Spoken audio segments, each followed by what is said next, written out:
I know I'm the sleep consultant and I'm supposed to teach you how to sleep train your children. But actually, what if I told you there are 4 essentials that can become the foundation for your child's good sleep hygiene that actually don't require sleep training?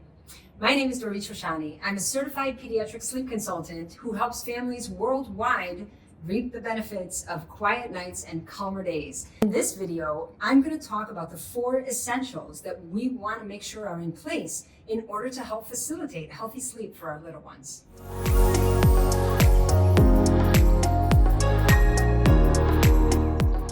We come home from the hospital with our little newborns and we feel like, wow, this is wonderful. We got a baby who can sleep anywhere. They sleep in the kitchen while we're cooking and we have the smells going on and there's music in the background and the lights are on. And we think to ourselves, this is a child who can sleep under any condition. And that's true, kind of. But around 2 months, our brain develops and sleep deepens and our sensitivities heighten. And all of a sudden, we're much more sensitive to the conditions that we're in when we are sleeping. And our brain is aware of what's going on when we're sleeping. And so a child who comfortably was sleeping in the kitchen while I was cooking my Friday night dinner is now all of a sudden no longer able to fall asleep.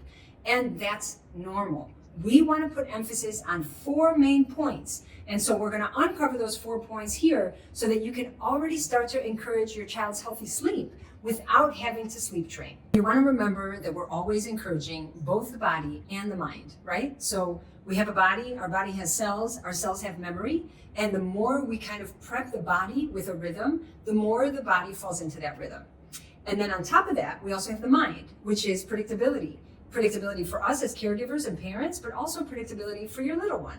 So the more you do something, the more they can connect the dots. And once a child can connect the dots, everything goes very, very smoothly. So essential tip number 1 is a dark room. We want to make sure that we're setting up our child to sleep in a dark space. Now, up until 2 months, we said we had a lot of flexibility and there was kind of like a grace period that we got from the friendly universe that our child was able to sleep anywhere. But around 2 months of age, together with brain development, we want to make sure that we're not overstimulating the body when it needs to shut down. And this makes total sense because how many of you can sleep with the lights on?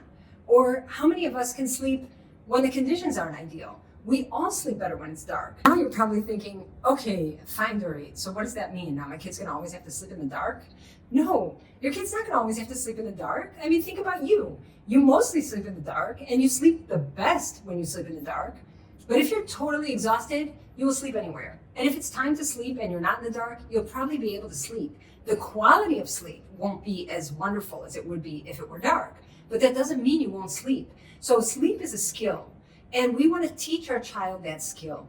Even though it feels like it's physiologically just natural and we should all be sleeping because that's what everybody does, the truth is that it's a skill to be learned.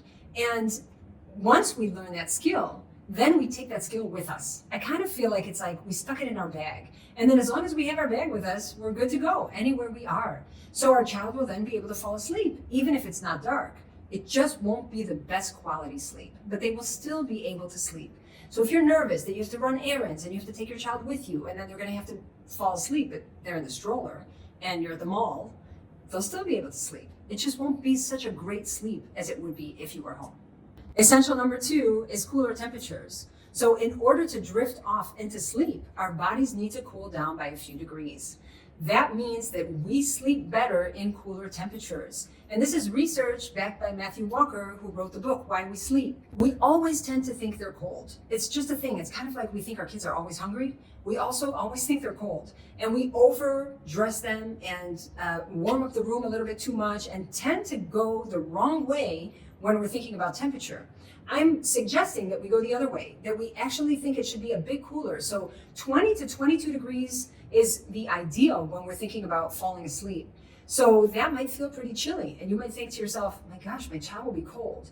And yes, if you're not dressing your child appropriately, but if your child is dressed appropriately and has good bedding or a nice sleep sack, it should be fine and actually best to put your child sleeping in a room that's a bit cooler. So when you notice that your child is sweating behind their neck or the back of their head, that is a definite indication that it is too hot and we want to lower the temperature for better sleep. Essential number 3 is a quiet setting.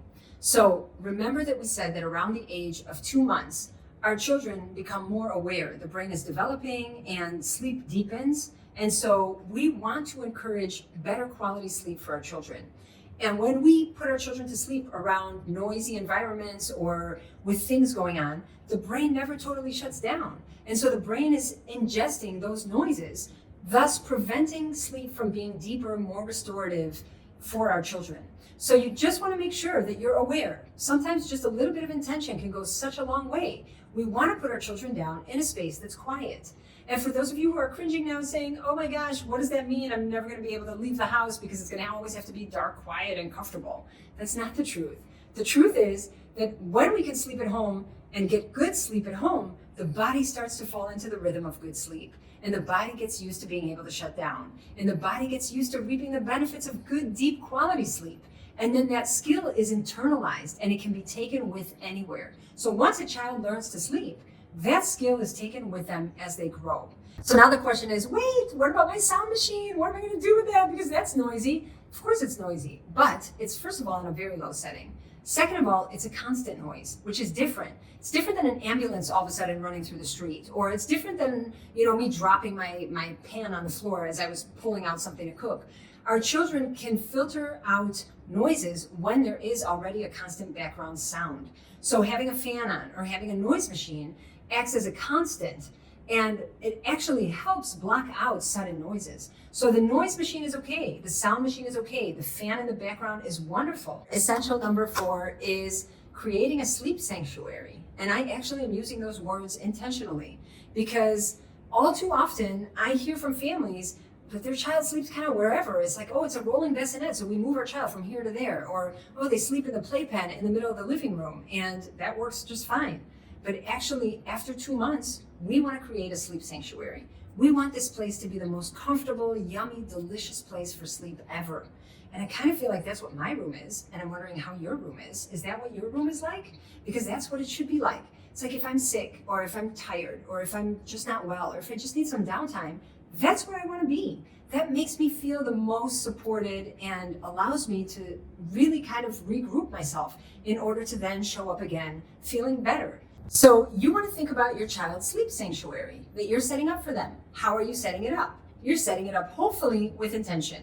And intention around these 3 main points that we just discussed. So is it dark in there? Can it get fully dark? That's important.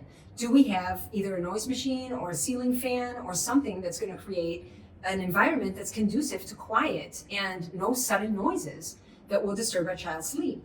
And the last point we said we want to put our focus on is the temperature. Is it comfortable in there? Can you make it cooler if you need to? Or can you make it a bit warmer if it's too cold? Those are the spaces that you want to put your focus that will create such a nice foundation for your child to already start reaping the benefits of better sleep. So remember that I told you that my family is a family that sleeps on demand. And I remember when my daughter was she must have been like 2 or 3. And we were all together getting ready for a Friday night dinner. And Friday nights are a bit later here. So my husband came home from temple and we were just about to sit and do our prayers before eating. And I glanced over at her and she was sleeping in her plate. Now, thankfully for me, this was before the meal, so the plate was clean and everything was okay. But it just goes to show that because she had these healthy habits, she had good sleep hygiene throughout the beginning of her life, she was able to then take that skill and fall asleep literally sitting up in a chair with the lights on in the middle of a Friday night dinner. This means we're setting up our child for success so that they can then sleep when they're tired, they have agency, and then you won't have to worry so much that everything is perfect, knowing that you took care of the fundamentals and your child takes over from there. So now I'm curious. I want to hear how it is for you. Where does your child sleep? Where do you sleep? Is your room conducive to good sleep? That might be the first question we have here. But drop a comment below so that we can get the conversation started. And if you haven't subscribed yet to my channel, please help support me. It helps me support other families as well. And that way we can all reap the benefits of good sleep. I'll see you in the next video.